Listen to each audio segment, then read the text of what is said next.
मित्रांनो नमस्कार. माझं नाव रमेश मोहिते. आपण आज आय पी ॲड्रेस व त्या तपासामध्ये काय उपयोग होऊ शकतो या विषयावरती बोलण्यासाठी हे सत्र आयोजित केलेलं आहे.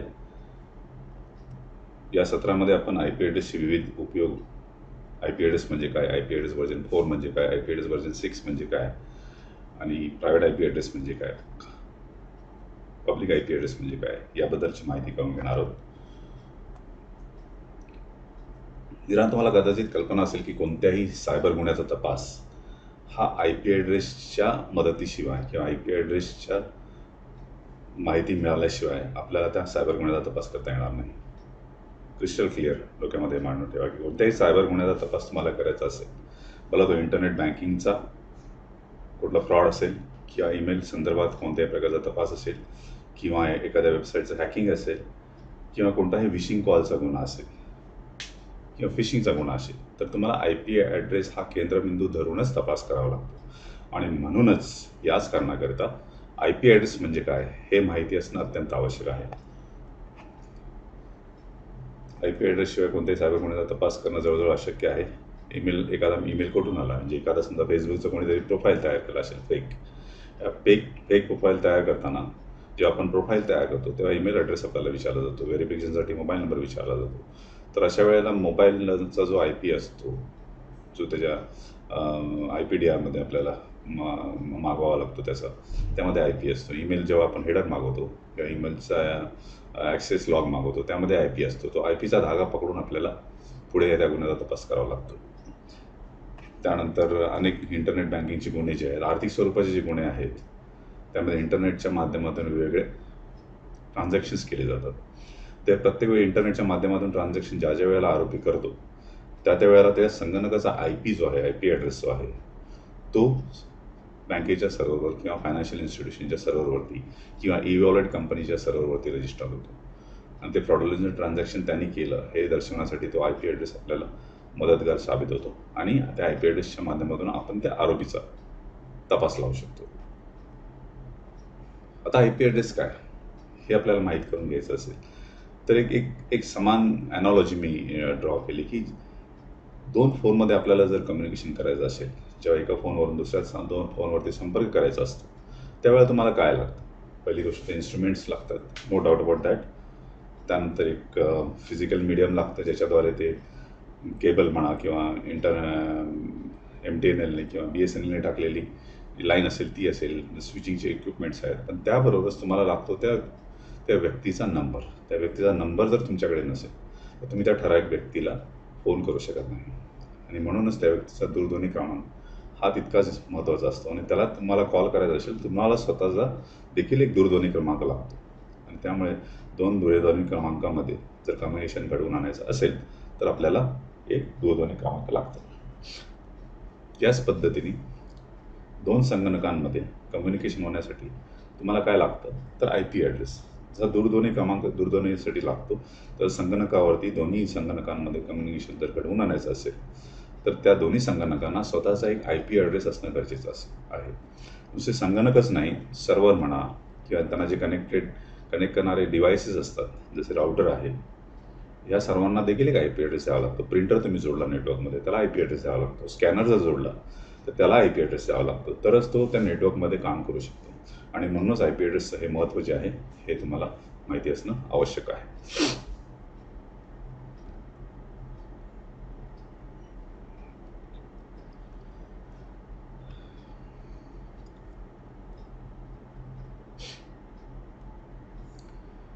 आता एक लक्षात घ्या की मी आता जसं म्हणालो की दोन संगणकांमध्ये एकमेकांना संपर्क करायचा असेल तर आय पी ॲड्रेस लागतो.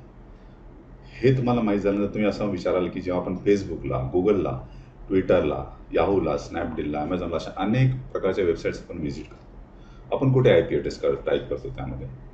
तर तुमच्या माहितीसाठी सांगतो की जरी तुम्ही इंटरनेट ब्राउझरमध्ये फेसबुक टाईप करत असला तरी ते नुसतं टाईप केल्यामुळे तुम्ही त्या फेसबुकच्या सर्व्हरपर्यंत पोचत नाही. जोपर्यंत तुम्हाला त्या फेसबुकच्या सर्व्हरचा किंवा इतर कोणत्याही वेबसाईटच्या सर्व्हरचा आय पी ॲड्रेस माहीत नसेल तर तुम्ही त्या साईटपर्यंत पोचू शकत नाही, त्या वेबसाईटपर्यंत तुम्ही पोचू शकत नाही. जसं तुमच्या फोनमध्ये एक कॉन्टॅक्ट किंवा फोनबुक असतं, त्या फोनबुकमध्ये तुम्ही विविध नावांनी त्या व्यक्तींचे नंबर त्यांच्या नावासमोर नोंद करता आणि त्याची तुमच्याकडे एक डिरेक्टरी तयार होते फोनमध्ये. हे जे फोनबुक आहे ह्यामध्ये तुम्ही त्या नावावरती क्लिक केल्यानंतर त्या नावाच्या माध्यमातून फोन कनेक्ट होत नाही किंवा मोबाईल कनेक्ट होत नाही, तर त्या नावाच्या पाठीमागे जो नंबर असतो त्या व्यक्तीचा, त्या नंबरच्या आधारे ते टेलिफोनचं किंवा मोबाईलचं कनेक्शन होत असतं.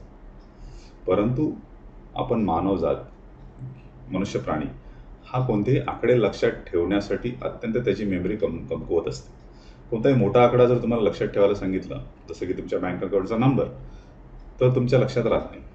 IP ॲड्रेस हा एक प्रकारचा नंबर असल्यामुळे तो आपल्याला लक्षात राहणार नाही, कारण अनेक प्रकारच्या अनंत वेबसाईट्स आपण दररोजच्या दररोज आपण ब्राउज करत असतो. आपल्याला त्या वेबसाईटचं नाव सहजासहजी लक्षात येतं. Amazon.com, Facebook.com, महाराष्ट्रपोलीस.com, अशा अनेक प्रकारच्या वेबसाईट्सची आपल्याला नावं मात्र लक्षात राहतात, परंतु त्यांचे जर IP ॲड्रेस आपल्याला विचारले, जरी दिले आपण, तरी ते पाठ नाही करू शकत आपण. आपल्याला ते ऐनवेळी आठवणार नाही.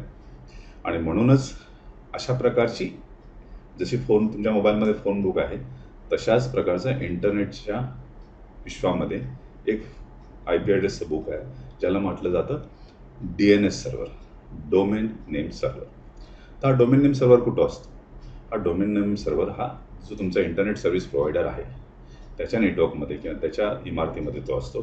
ज्या वेळेला तुम्ही एखादा वेब ॲड्रेस टाईप करता, जसं की www.facebook.com, त्यावेळेला तुमचा कम्प्युटर जो आहे, तुमचा जो ब्राउझर आहे, तो तुमच्या ISPच्या DNS सर्व्हरबरोबर कॉन्टॅक्ट करतो आणि त्याला विचारतो की अरे बाबा Facebook.comचा IP ॲड्रेस काय आहे.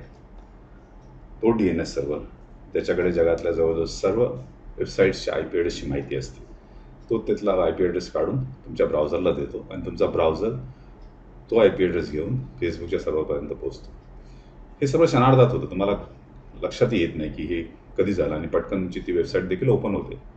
परंतु तुमच्या संगणकावरून तर फेसबुकचा वेब ॲड्रेस www.facebook.com घेऊन DNS सर्व्हरवरती जाणं, तिकडनं तो IP ॲड्रेस घेऊन परत येणं आणि त्या IP ॲड्रेसचा पॅकेट तयार करून ते फेसबुक सर्व्हरवरती जाणं आणि त्या IP ॲड्रेसच्या माध्यमातून फेसबुककडनं ते पेज घेऊन परत तुमच्या संगणकावरती येणं, हे जे क्लिष्ट काम आहे हे तुम्हाला करायची गरज नसते. तुमच्या ब्राउझरमध्ये हे सर्व टेक्नॉलॉजी इन्क्लूड असते आणि त्यामुळे तुम्हाला कोणत्याही वेबसाईटवरती क्षणार्धामध्ये जाऊन ते वेब पेज ओपन करता येतं. त्यामुळे फेसबुक, गुगल, ट्विटर, याहू हे जरी आपण त्याची URL आपल्या लक्षात ठेवत असलो तरीसुद्धा त्याच्या पाठीमागे जो आहे तो त्या सर्वांचा IP ॲड्रेस आहे. त्या IP ॲड्रेसच्या माध्यमातूनच आपण त्यांच्या वेबसाईटवरती जाऊ शकतो, हे तुम्ही लक्षात घ्यावं. असं आता मी तुम्हाला या पेजवरती दाखवलं स्लाईडमध्ये की ही खाली जे आहे ते DNSचा फोन बुकसारखं एक IP ॲड्रेस आणि वेबसाईटचं एक टेबल आहे, ज्याच्यामध्ये वेळोवेळी तर DNS सर्व्हर जगामध्ये असलेल्या वेगवेगळ्या वेबसाईटचे काही IP ॲड्रेस जर चेंज झाले तर पटकन ती इन्फॉर्मेशन सर्व DNS सर्व्हरना रेप्लिकेट होत असते आणि वेळोवेळी ती इन्फॉर्मेशन हा सिंक्रोनाइज करत असतो DNS सर्व्हर. त्यामुळे तुम्ही कधीच चुकत नाही. तुम्ही Facebook.com टाईप केलं आणि फेसबुकने अचानकपणे त्याचा IP ॲड्रेस जरी बदलला तरी काही क्षणांमध्ये तो IP ॲड्रेस त्या DNS सर्व्हरवरती अपडेट होत असतो.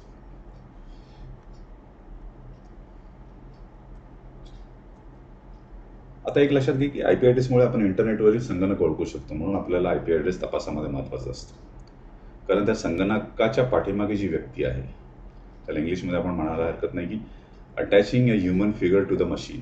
म्हणजे एखाद्या मानवी व्यक्ती ज्याने तो संगणकाचा वापर करून गुन्हा केला आहे, त्या व्यक्तीला जर आपल्याला शोधायचं असेल तर पहिल्यांदा तो संगणक आपल्याला शोधावा लागतो. तो संगणक शोधल्यानंतर आपण त्या व्यक्तीचा तपास करू शकतो आणि म्हणूनच संगणक शोधण्याचं काम हे IP ॲड्रेस आपल्याला मदत करतो. त्यामध्ये ज्यावेळेला कोणताही गुन्हेगार इंटरनेटच्या माध्यमातून वेब सर्व्हरवरती जातो कोणत्याही, जसं की Facebook.com, ABC.com, XYZ.com, त्यावेळेला त्या सर्व्हरवरती त्याच्या ॲक्टिव्हिटीचा पूर्ण रेकॉर्ड ठेवला जातो, ज्याला वेब सर्व्हर लॉग असं म्हणतात.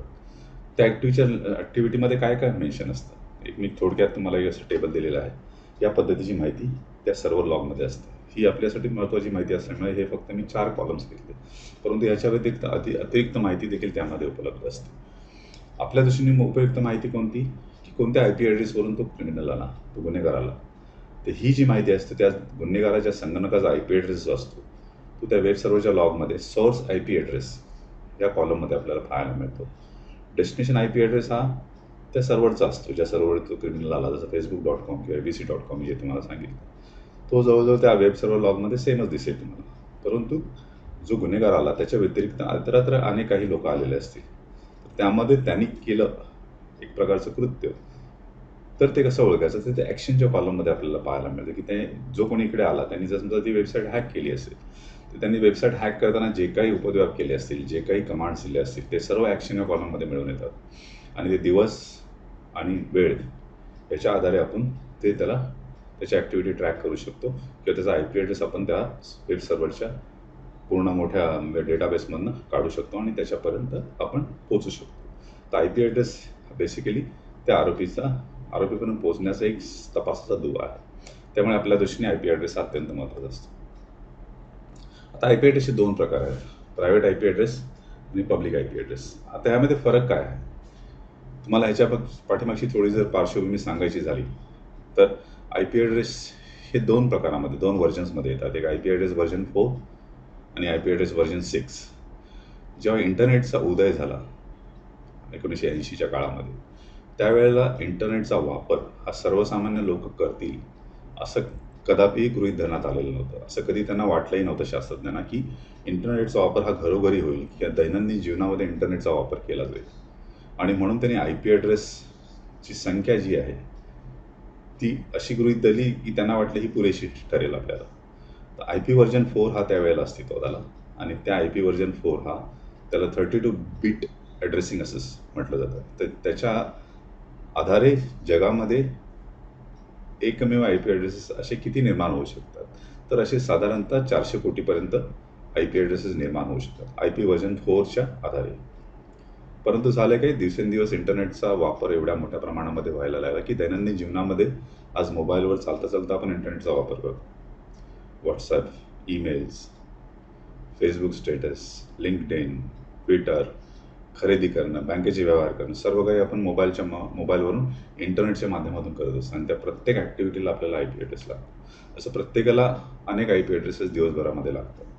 आणि जसजसा हा इंटरनेटचा वापर व्यापक स्वरूपात व्हायला लागला तशी IP व्हर्जन 4ची जी संख्या आहे ती कमी पडायला लागली. तुम्हाला कदाचित आठवत असेल की पूर्वी आपले टेलिफोन दूरध्वनी क्रमांक लोकल लँडलाईन जे आहे ते 7 आकड्याचे होते. परंतु 7 आकड्यातून जेवढे कॉम्बिनेशन्स तयार होते वेगवेगळ्या क्रमांकाचे कारण की प्रत्येक टेलिफोन नंबर हा युनिक असावा लागतो. तर त्याचे युनिक टेलिफोन नंबर्स जे निर्माण करण्याची 7 आकड्यांमध्ये क्षमता होती ती पूर्ण झाली होती आणि अधिक टेलिफोन क्रमांकांची गरज वाटू लागल्यामुळे 7 आकड्याचे टेलिफोन क्रमांक परत 8 आकड्याचे केले, ज्याच्यामुळे अधिक लोकांना टेलिफोनची सुविधा प्राप्त करून देता आली. त्याच पद्धतीने IP version 4 32 bit addressing scheme जी होती त्याऐवजी आता नव्याने IP व्हर्जन 6 हे व्हर्जन आलेलं आहे IP ॲड्रेस. आणि त्या व्हर्जनप्रमाणे जी IP ॲड्रेसची निर्मिती होईल ती कदाचित हे मानवी विश्व या पृथ्वीवरती आहे तोपर्यंत ते ॲड्रेस संपणार नाही. इतक्या मुबलक प्रमाणामध्ये या IP ॲड्रेसची निर्मिती झालेली आहे. त्यामुळे हे IP ॲड्रेस व्हर्जन 6चे जे IP ॲड्रेसेस आहेत ते आपल्याला कधीही कमी पडणार नाहीत आणि त्यामुळे हळूहळू आपण IP व्हर्जन 4 पासून IP व्हर्जन 6कडे मायग्रेट होत चाललेलो आहोत. परंतु काही जुने जे हार्डवेअर आहेत की जुने जे मोबाईल फोन्स आहेत त्यांना IP व्हर्जन 6 ॲड्रेस समजत नाही, म्हणून काही वेळेला तुम्हाला हे दोन्ही प्रकारचे IP ॲड्रेस पाहायला मिळतील. जेव्हा तुम्ही एखाद्या मोबाईलमध्ये किंवा संगणकामध्ये किंवा एखाद्या ईमेलच्या हेडरमध्ये डोकं घाला तेव्हा तुमच्या लक्षात येईल काही ठिकाणी IP व्हर्जन 4चे ॲड्रेसेस आहेत, काही ठिकाणी IP व्हर्जन 6चे ॲड्रेसेस आहेत. जेव्हा तुम्हाला वोडाफोनसारखी कंपनी एखादा IP ॲड्रेस देते तुम्हाला इंटरनेटवरती जाण्यासाठी त्यावेळेला तुम्हाला IP व्हर्जन 4चा ॲड्रेस देखील दिसेल, IP व्हर्जन 6चा ॲड्रेस देखील दिसेल. त्यामुळे गोंधळून जाऊ नका, दोन्ही प्रकारचे IP ॲड्रेस एका डिव्हाइसला वापरता येऊ शकतात. तर हे जे IP व्हर्जन 4 आणि IP व्हर्जन 6 ॲड्रेस मी जे म्हटलं त्याच्यामध्ये 2 प्रकार आहेत. एक आहे प्रायव्हेट IP ॲड्रेस, दुसरा आहे पब्लिक IP ॲड्रेस. आता तुम्हाला त्यांच्या नावावरूनच लक्षात आलं की प्रायव्हेट म्हणजे खाजगी, पब्लिक म्हणजे सार्वजनिक. आता यांच्यामध्ये फरक काय आहे? त्याच्यामध्ये फरक असा आहे की प्रायव्हेट IP ॲड्रेसेस जे आहेत ते कार्यालयात किंवा घरी वापरले जातात. जेव्हा आपण आपल्या बाहेरून घरामध्ये येतो, घरामध्ये आपल्याकडे इंटरनेटचा राउटर असतो. त्या राउटरला एक पब्लिक IP ॲड्रेस मिळालेला असतो जो आपल्या इंटरनेट सर्व्हिस प्रोव्हायडरकडून आलेला असतो. कारण आपण घरात जरी 8 माणसं असलो, 4 माणसं असलो आणि प्रत्येकाला इंटरनेटची सुविधा हवी असते कारण मोबाईलमध्ये सगळ्यांचे WhatsApp आहे, मोबाईलमध्ये सगळ्यांचे वेगवेगळ्या प्रकारच्या वेबसाईट्स ॲक्सेस करण्यासाठी, ॲप्स ॲक्सेस करण्यासाठी तुम्हाला इंटरनेटचा वापर करावा लागतो.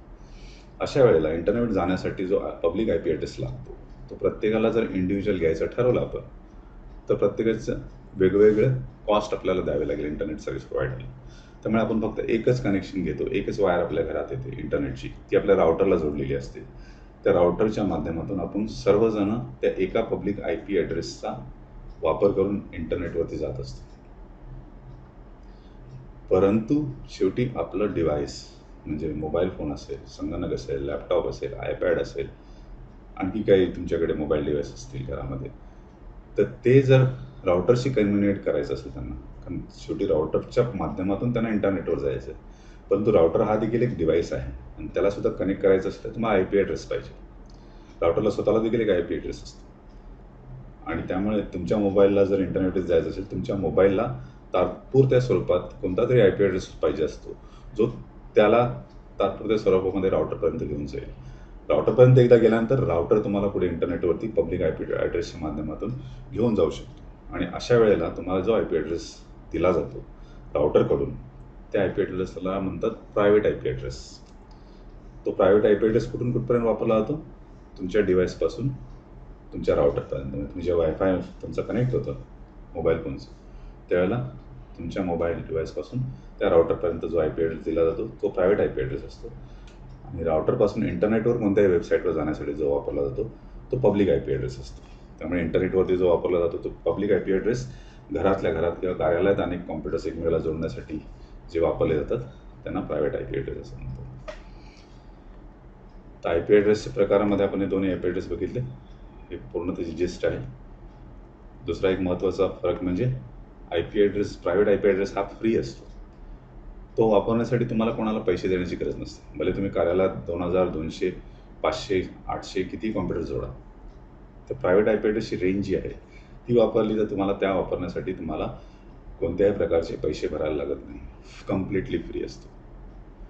परंतु इंटरनेटवरती जाण्यासाठी जो पब्लिक आय पी ॲड्रेस वापरला जातो त्याची कॉस्ट जी आहे तुम्ही इंटरनेट कनेक्शनच्या स्वरूपामध्ये आय एस पीला देत असतात, इंटरनेट सर्व्हिस प्रोव्हायडरला. कारण आय एस पीला म्हणजे इंटरनेट सर्व्हिस प्रोव्हायडरला सुद्धा पब्लिक आय पी ॲड्रेस हे जागतिक संस्थेकडून विकत घ्यावे लागतात किंवा जागतिक संस्थेने नेमलेल्या रजिस्ट्रार्सकडून ते विकत घ्यावे लागतात आणि म्हणूनच इंटरनेटच्या कॉस्टमध्ये त्याची कॉस्ट इन्व्हॉल्ड असते आय पी ॲड्रेसची.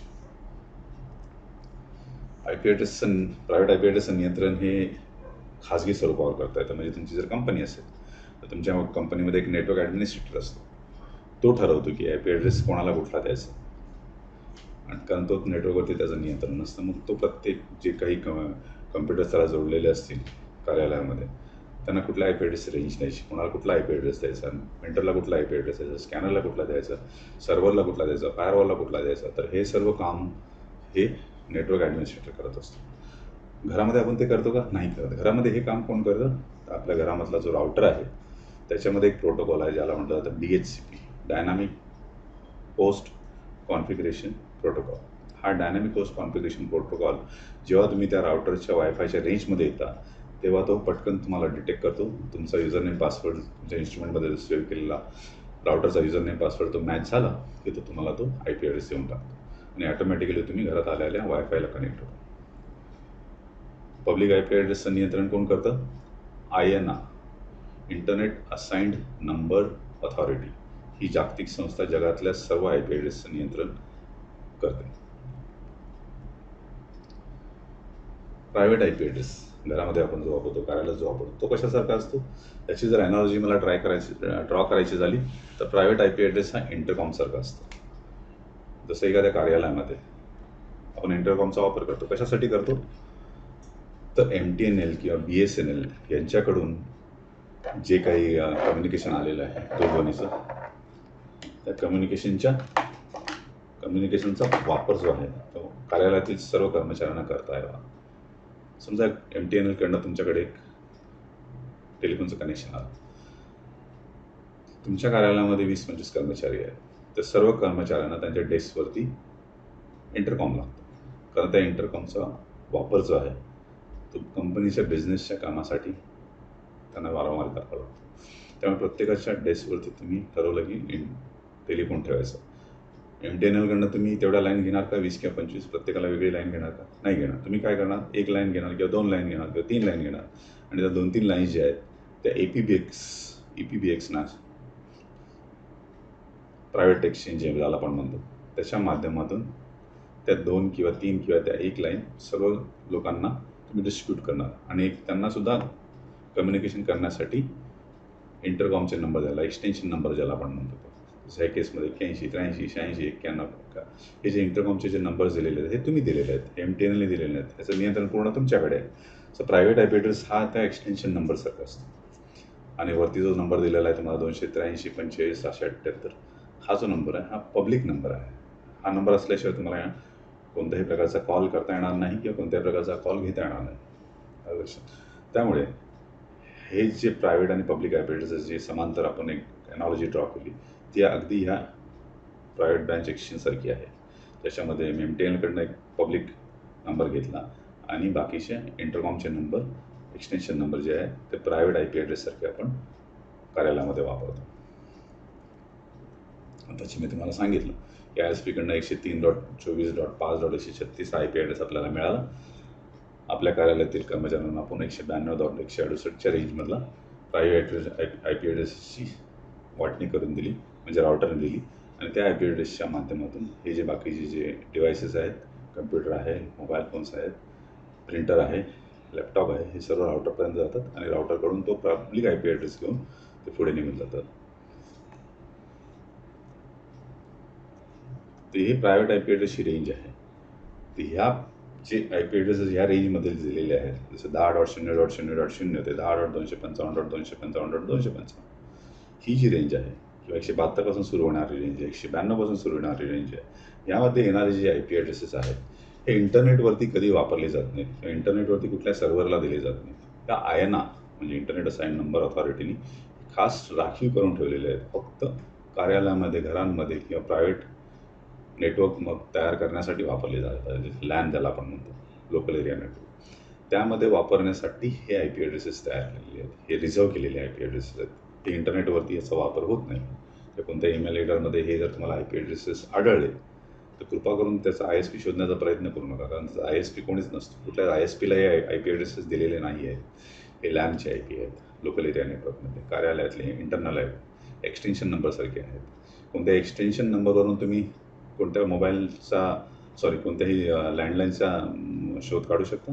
नाही करू शकत. तुम्हाला जर मी एक्सटेन्शन नंबर 9 दिला, प्रत्येक हॉटेलमध्ये वापरला जातो 9, 111.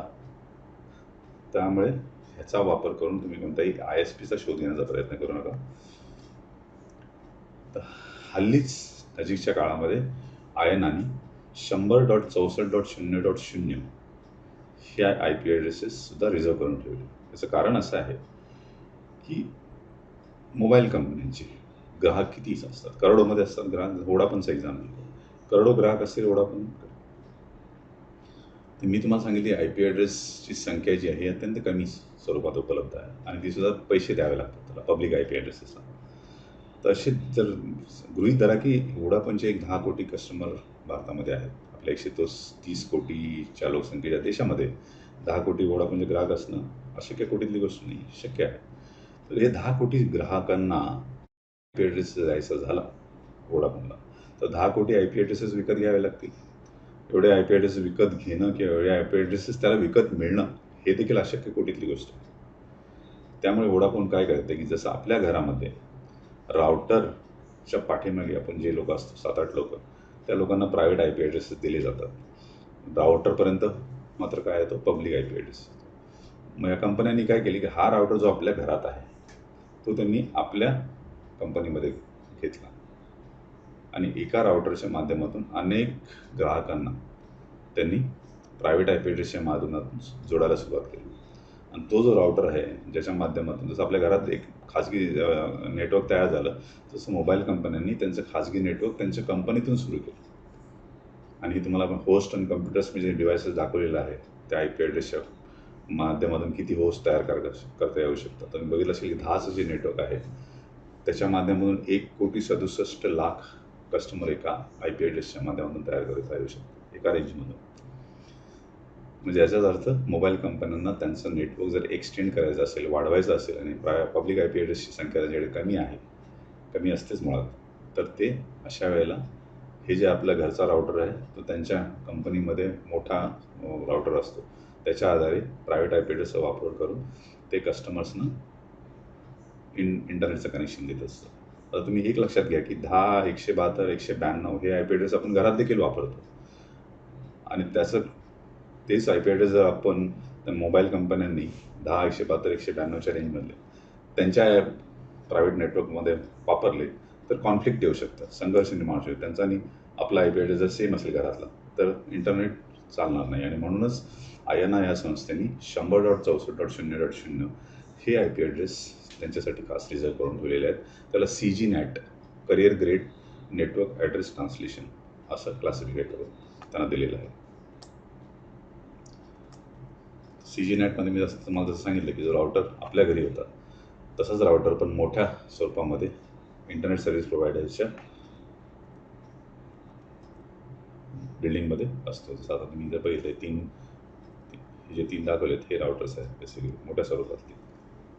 आणि बाहेर कनेक्ट करण्यासाठी इंटरनेटसाठी त्यांना आणखीन एक राउटर वापरावा लागतो, ज्याच्या आधारे इंटरनेटवरती त्यांना कम्युनिकेशन जोडून देता येतं त्यांच्या कस्टमर्सना.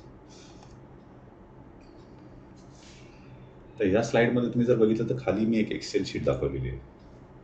हा एका मोबाईल नंबरचा IPDR आहे. जसं आपण CDR मागवतो सेलफोनसाठी, तसं IP ॲड्रेसच्या नंबरवरून एखाद्या मोबाईल नंबरवरून आपण काय मागवतो? CDR मागवतो. मोबाईल नंबर आपल्याला मिळाला आरोपीचा, आपण काय करतो? CDR मागवतो. तसंच IP ॲड्रेसचा जो CDR जो आपण मागवतो त्याला IPDR असं म्हटलं जातं. म्हणजे एखादा IP ॲड्रेस आपल्याला फेसबुककडनं मिळाला. समजा आपण फेसबुककडे चौकशी केली की अमुक एक फेक प्रोफाईल आहे, हे कोणी तयार केलं? तर फेसबुक काय करतं? त्यांचा सर्व्हर लॉग बघतं. त्या सर्व्हर लॉगमध्ये ते पाहतं की हे प्रोफाईल आहे. या प्रोफाईलचं क्रिएशन कधी झालं, डेट, टाईम, IP ॲड्रेस त्याची संलग्न असलेला, ज्या वेळी लॉग इन केलं त्या फेक प्रोफाईल बनवणाऱ्याने त्या अकाउंटला त्यावेळेला काय IP ॲड्रेस होते, सगळ्या IP ॲड्रेसची लिस्ट आपल्याला देतं ॲज अ इन्व्हेस्टिगेटिंग एजन्सी. ही आपल्याकडे लिस्ट आल्यानंतर आपण पाहतो की हा IP ॲड्रेस आहे, हा वोडाफोनचा आहे, एअरटेलचा आहे. हा IP ॲड्रेस आपण घेतो आणि वोडाफोन कंपनीला, एअरटेल कंपनीला किंवा आणखी कुठला इंटरनेट सर्व्हिस प्रोव्हायडर त्याला विचारतो की 42. या केसमध्ये जसं 42.106.83.142 हा IP ॲड्रेस या दिवशी यावेळी तुम्ही कोणाला दिला होता? ज्याला दिला असेल त्यांनी ते फेक प्रोफाईल तयार केलं असं आपण निष्कर्षापर्यंत येऊ शकतो. परंतु जसं मी मागच्या स्लाईडमध्ये तुम्हाला सांगितलं की नेटवर्क सर्व्हिस प्रोव्हायडर हे IP ॲड्रेसची संख्या कमी असल्यामुळे नेटवर्क सर्व्हिस प्रोव्हायडर देखील स्वतःच्या नेटवर्कपासून त्यांच्या कस्टमरला कनेक्ट करण्यासाठी प्रायव्हेट IP ॲड्रेसेस वापरतात. आणि त्यामुळे असे प्रायव्हेट IP ॲड्रेसेस जे आहेत, हे प्रायव्हेट IP ॲड्रेस एका पब्लिक IP ॲड्रेसशी संलग्न असतात.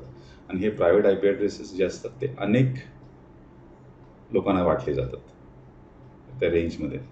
म्हणजे एक पब्लिक IP हा जवळ 50, 100, 200, 500 लोकांना दिलेला असतो. म्हणजे या केसमध्ये 42.160.83.142 हा फेसबुकने दिलेला आपल्याला IP जो आहे तो IP वोडाफोननी जवळजवळ 100, 200, 500 कस्टमर्सना वाटलेला होता प्रायव्हेट IP ॲड्रेसशी जोडणी करून. मग अशा वेळेला आपल्याला वोडाफोन काय सांगतं की ठीक आहे, तुम्ही मला IP ॲड्रेस दिला, डेट आणि टाईम दिला, ही घ्या लिस्ट, या लिस्टमध्ये पहा तुमचा आरोपी कुठे लपलेला आहे. आणि ह्या लिस्टप्रमाणे मी हा IP ॲड्रेस या 200 ते 500 लोकांना दिलेला आहे आणि त्यांचे मोबाईल नंबर मी तुम्हाला देत आहे, तुमचा आरोपी तुम्ही शोधा. आणि मग आपल्याला ते लक्षात येते की अरे बापरे, आता या 500च्या लिस्टमध्ये आपल्याला आरोपी कसा शोधायचा? त्यासाठी एक वेगवेगळी ट्रिक आहे, ज्याला आपण म्हटलं होतं की वेगवेगळ्या दिवशीचे वेगवेगळ्या IP ॲड्रेसचे आपण उतारे घेतो यांच्याकडून, नेटवर्क सर्व्हिस प्रोव्हायडरकडून, आणि त्यातला आपण एक युनिक नंबर शिकतो. ती वेगळ्या प्रकारची तपासाची ट्रिक आहे. ती आपण फेसबुकच्या गुन्ह्याचा तपास या सत्रामध्ये तुम्हाला मी सांगेन की अशा वेळेला आपण आपल्या आरोपीचा शोध कसा करायचा. तर अशा प्रकारे 3 IP ॲड्रेसेस जसं तुम्ही वरच्या कॉलममध्ये बघाल, तुम्ही बघाल की कस्टमरला कनेक्ट केलं त्यावेळेचा IP ॲड्रेस, राउटरचा पब्लिक IP ॲड्रेस आणि डेस्टिनेशनचा म्हणजे फेसबुकचा IP ॲड्रेस, असे 3 IP ॲड्रेस तुम्हाला IPDRमध्ये दिसतील.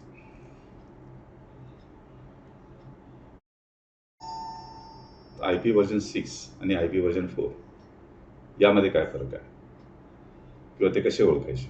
कारण एखाद्या ईमेलच्या हेडरमध्ये तुम्हाला अनेक आय पी ॲड्रेस, अनेक प्रकारचे नंबर्स दिसतील. तर यातला आय पी ॲड्रेस कुठला हे कसं ओळखायचं? सो आय पी ॲड्रेस 4 जो आहे ह्याच्यामध्ये तुम्ही जर पाहिलं तर 3 डॉट्स, 4 आकडे आणि प्रत्येक आकडा 0 ते 255 हे नियम लागू करायचे आणि त्या पर्टिक्युलर ॲड्रेसला आय पी ॲड्रेस आहे की नाही हे शोधून काढायचं आपल्याला. तर यात तुम्ही बघाल तर 152 नंतर एक डॉट आहे, 76 नंतर एक डॉट आहे आणि 221 नंतर एक डॉट आहे. असे 3 डॉट्स आहेत आणि 4 आकडे आहेत आणि प्रत्येक आकडा जर तुम्ही बघाल तर 0 ते 255 मध्ये आहे. 152 0 ते 255 मध्ये आहे, 76 तो 0 ते 255 मध्ये आहे. या चारही आकड्यापैकी एकही आकडा जरी 255चा पुढचा असेल, 255च्या ऐवजी 256 असेल, 305 असेल, 428 असेल तर तो आय पी ॲड्रेस नाही. ही नियमावली लागू करून तुम्ही आय पी ॲड्रेस आहे की नाही हे पाहू शकता. आय पी व्हर्जन 6 जो आहे तो मात्र थोडासा क्लिष्ट आहे. तुम्ही बघाल की याच्यामध्ये टोटल 8 सेगमेंट आहेत. ह्या 8 सेगमेंट्स जे आहेत ह्याच्यामध्ये जे आहे ते काय आहे? ह्याच्यामध्ये जे आहे सी लिहिलेलं आहे ते कोलन आहे. त्याला कोलन म्हणजे काय? कीबोर्डवरती हा कोलन तुम्ही पाहिला असेल बऱ्याच वेळेला. 2 डॉट एकावरती एक ठेवलेले असतात, एकाच्यावरती दुसरा डॉट असतो. असे हे किती कोलन आहेत? हे 7 कोलन आहेत. 8 सेगमेंट क्रमांकाचे 7 कोलन आणि प्रत्येक नंबर जर तुम्ही बघितला ह्याच्यामध्ये, प्रत्येक अंक जर बघितला तर तो 0 ते 9 किंवा ए टू एफ यामधला आहे. हेक्साडेसिमल आहे. पूर्ण जो आकडा आहे त्याला हेक्साडेसिमल म्हटलं जातं. हेक्सा म्हणजे 6, डेसिबल म्हणजे दशमान पद्धती. 6 काय आहे? A B C D E आणि एफ. तर ह्या आकड्यामध्ये तुम्हाला हे नियम लावावे लागतील की 8 सेगमेंट आहेत का, प्रत्येक सेगमेंटच्या मध्ये कॉलन आहे का, प्रत्येक अंक जो आहे तो 0 ते 9 ए टू एफ मधला आहे. आता या आकड्यामध्ये कुठे तुम्हाला जी एच आय जे के एल एम झेड पर्यंत कुठल्या आढळला तर तो आय पी व्हर्जन 6चा ॲड्रेस नाही, हे लक्षात घ्या. आता हा खूप मोठा आकडा आहे आय पी व्हर्जन 6चा. याला छोट्या करण्याच्या काही क्लुप्त्या शास्त्रज्ञांनी प्रत्यक्षात आणल्या. त्या क्लुप्त्या काय आहेत की जिथे 0 आहे ते सगळं राऊंडअप करता येऊ शकतं तुम्हाला. राऊंडअप म्हणजे काय की ते 0 काढून टाकायचे आणि प्रत्येक शून्याच्या पहिल्या शून्याच्या अगोदरचा कोलम आणि शेवटच्या शून्यांच्या बाहेरचा कोलम यांना एकत्र जवळ आणायचं. म्हणजे 2 कॉलम जे आहेत ते एकमेकांच्या जवळ आणायचे. कसे? तर या पद्धतीने तुम्ही जर बघितलं तर 0 हे काढून टाकले. आता हे 0 हे 2 सेगमेंट आहेत, कदाचित 3 सेगमेंट असेल, कदाचित एकच असेल. अशा वेळेला तुम्ही सगळे 0 काढून टाकले तरीसुद्धा शेवटी राहतील ते फक्त 2च कॉलम राहतील. ठीक आहे. त्यांनी म्हटलं की ह्याच्यापेक्षा आणखीन आपल्याला कसं शॉर्ट करता येईल. ते म्हणाले की लिडिंग झिरो जे आहेत, म्हणजे कोणत्याही आकड्यामध्ये सुरुवातीला जर काही झिरो असतील तर ते तुम्ही काढून टाकू शकता. नंतरचे 0 म्हणजे ट्रेलिंग झिरो नाही काढू शकत तुम्ही. आता बघा इथे 3 0 आहेत आणि इथे हा 1 0 हे काढले तरी तुम्हाला अशा पद्धतीने आय पी ॲड्रेस पाहायला मिळतील. अनेक केसेसमध्ये तुम्हाला अशा पद्धतीने शॉर्ट व्हर्जनचे आय पी ॲड्रेस पाहायला मिळतील.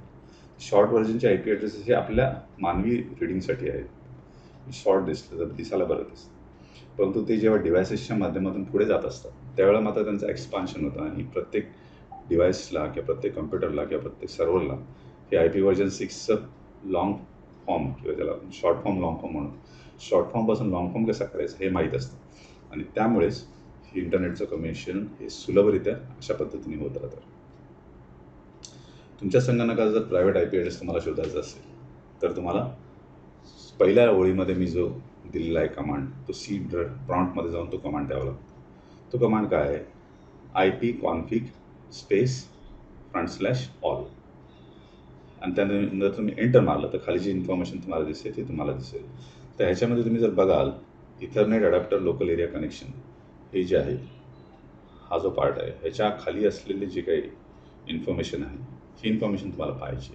Ethernet adapter local area connection. तर मी माझ्या घरामध्ये लॅन कनेक्शन आहे माझं आणि माझ्या राउटरनी मला एक आय पी ॲड्रेस दिलेला आहे, तो हा आहे. तो काय 192.168.1.30. तसं मी मगाशी तुम्हाला सांगितलं जसं माझ्या कम्प्युटरला आय पी ॲड्रेस लागतो तसं राउटरला सुद्धा आय पी ॲड्रेस लागतो. तर राउटरचा आय पी ॲड्रेस जो आहे तो तुम्हाला डिफॉल्ट गेटवे या सदराखाली तुम्हाला दिसेल. तो काय 192.168.1.2 आणि वरती जो दिलेला आहे फिजिकल ॲड्रेस हा माझ्या लॅपटॉपचा मॅक आय डी आहे. मॅक म्हणजे media access control I D. जसं मोबाईल फोनला IMEI नंबर असतो तसा लॅपटॉपला मॅक आय डी असतो. तर फिजिकल ॲड्रेसमध्ये हा परमनंट असतो, हा कधी चेंज होत नाही. तुमचा आय पी ॲड्रेस भले चेंज होईल, तुमचा डिफॉल्ट गेटवेचा ॲड्रेस भले चेंज होईल, परंतु फिजिकल ॲड्रेस हा नेहमी सेम असतो. आता मी तुम्हाला दाखवलं की तुमच्या संगणकाचा प्रायव्हेट आय पी ॲड्रेस काय आहे, जो तुमच्या राउटरने तुम्हाला दिलेला आहे. तर तुमच्या संगणकाला आय एस पीनी कोणता पब्लिक आय पी दिला आहे हे तुम्हाला जर शोधायचं असेल तर तुम्ही गुगलमध्ये जाऊन what is my I P address किंवा I P address, my I P काही दिलं ना, तर तुम्हाला गुगलमध्ये पहिली जी सर्च येईल ती तुम्हाला दाखवेल की तुमच्या संगणकाचा पब्लिक आय पी ॲड्रेस काय आहे, तुमच्या आय एस पीने तुम्हाला कुठला आय पी ॲड्रेस दिला आहे. या केसमध्ये तो आहे 103.72.75.162. आता या दोन्हीमध्ये फरक काय आहे? दोन आय पी ॲड्रेस आपल्या संगणकाला लागतात, एक म्हणजे पब्लिक, एक म्हणजे प्रायव्हेट. प्रायव्हेट का, तर मला माझ्या संगणकापासून माझ्या राउटरला कनेक्ट करायचं आहे. पब्लिक का, तर माझ्या राउटरपासून मला इंटरनेटवरती कुठेतरी जायचं आहे. आता प्रायव्हेट आय पी ॲड्रेस इंटरनेटवरती चालणार नाही. तर माझ्या संगणकाचा पब्लिक आय पी काय आणि प्रायव्हेट आय पी काय हे या स्लाईडमध्ये तुम्हाला दाखवलं.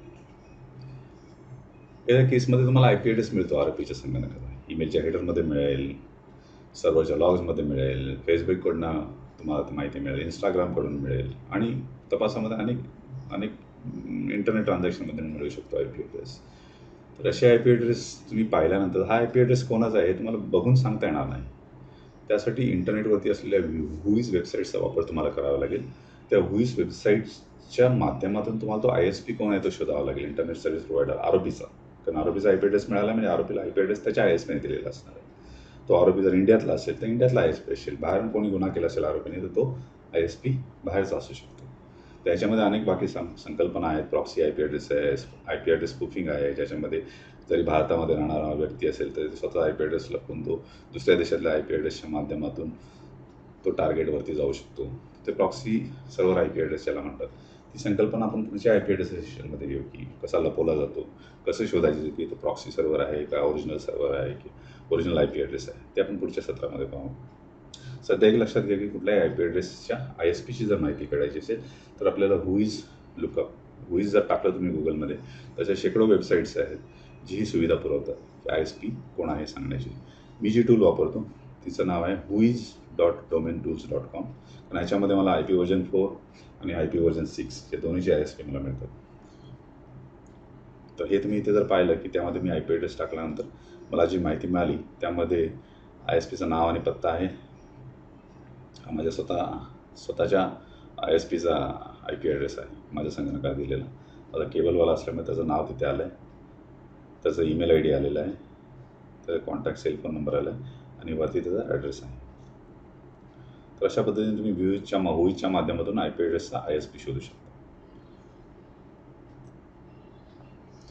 तर मित्रांनो, आज आपण पाहिलं की आय पी ॲड्रेस म्हणजे काय, खाजगी आय पी ॲड्रेस म्हणजे काय, सार्वजनिक आय पी ॲड्रेस म्हणजे काय, नॅट म्हणजे काय, आय पी व्हर्जन 4 म्हणजे काय, आय पी व्हर्जन 6 म्हणजे काय. आय पी ॲड्रेस ॲडव्हान्स हे सेशन जेव्हा आपण घेऊ त्यामध्ये मग आपण वेगवेगळ्या प्रकारचे आय पी ॲड्रेसचे आय पी डी आर पाहू. आय पी ॲड्रेसच्या संदर्भातला G P R S C D R पाहू आणि त्यानंतर आपण पाहू की वेगवेगळ्या प्रकारची इन्फॉर्मेशन जी आपल्याला फायनान्शियल संस्थांकडून येते, ज्याला आपण वेब सर्व्हर लॉग म्हणतो, किंवा ई वॉलेटच्या संदर्भात अनेक गुन्ह्यांचा आपण तपास करतो. तर त्या तपासामध्ये आपल्याला केस स्टडीज आपण बघू की त्यामध्ये आपण आय पी ॲड्रेसचा वापर करून आर ओ पीला कसं पकडू शकतो. आणि सर्वात महत्त्वाचं म्हणजे प्रॉक्सी सर्व्हरचा आय पी ॲड्रेस असेल तर तो आपण कसं शोधायचं की हा खरोखरच आर ओ पीच्या संगणकाचा किंवा मोबाईल फोनचा आय पी आहे की त्याने कुठला प्रॉक्सी सर्व्हर वापरला आहे आणि आपली ओळख लपवण्याचा प्रयत्न केला आहे, त्याला आय पी स्पूफिंग म्हटलं जातं. हे सर्व आपण या सिरीजच्या पार्ट क्रमांक 2 मध्ये पाहू. हे सध्या बेसिक्स आपण घेतलेलं आहे. आज ॲडव्हान्स जे आहे ते आपण पार्ट 2 मध्ये घेऊ. Thank you very much. मला आशा आहे की तुम्हाला व्हिडिओ आवडला असेल तर जरूर सबस्क्राईब करा, जेणेकरून भविष्यात येणारे टेक्निकल व्हिडिओज जे आहेत मी तुमच्यापर्यंत पोहोचवण्याचा प्रयत्न करेन. Thank you very much.